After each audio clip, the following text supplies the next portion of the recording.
All right, we got a tweet from Alyssa. Now, let's take a look at this hot mess. The account is at Diet Cult Dropout. Diet Cult, not even Diet Culture, a Diet Cult Dropout. Alyssa writes, when I was in college, I took a public health course called Policy of Obesity, Prevention and Management. Of course, she put the asterisk over the E because she's a huge vagine. And let me tell you, it was just as bad as it sounded. On day one of class, there was me and maybe 2 to 3 other fat folks in the class. I was the only one who made it to day 2. Oh, did everyone else get their feelings hurt?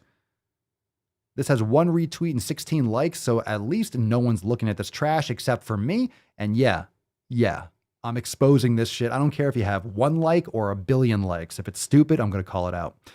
Alyssa continues. We learned how to form public health policy so that we wouldn't have fat people anymore. Oh my God. Come on, stop whining. Oh my God, you whiny beast. It's not about not having fat people. It's about getting people to be healthier.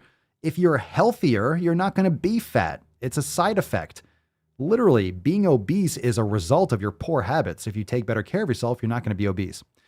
I've blacked out so much of what we, quote, learned in that class. This was before I knew about Haze. That's right. This is before I fell completely under the spell of delusion. I took the class because I hoped it would teach me how to be thin. Plot twist. It didn't. Plot twist. You're making excuses and not taking responsibility for your own livelihood.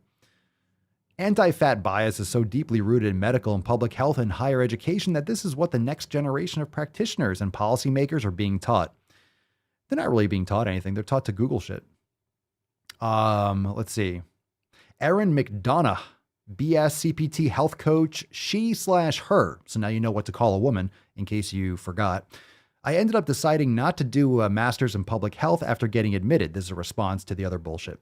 Because they seemed to think Haze was hilarious. It is. And only offered me an obesity studies track. I was already exhausted from being a fat person in an exercise phys program. No more energy to fight. Sounds like you're out of breath. Sounds like you should probably exercise more and eat healthier. I like to caress rusty spoons. 60% of the time, it works every time. That doesn't make sense. Oh, it's such silliness. Diet cult right off the bat, right? Right off the bat. Got to get those fat folks. Take care of those fat folks. At least it's not an X afterwards. If you do folks with an X, you're a real tard.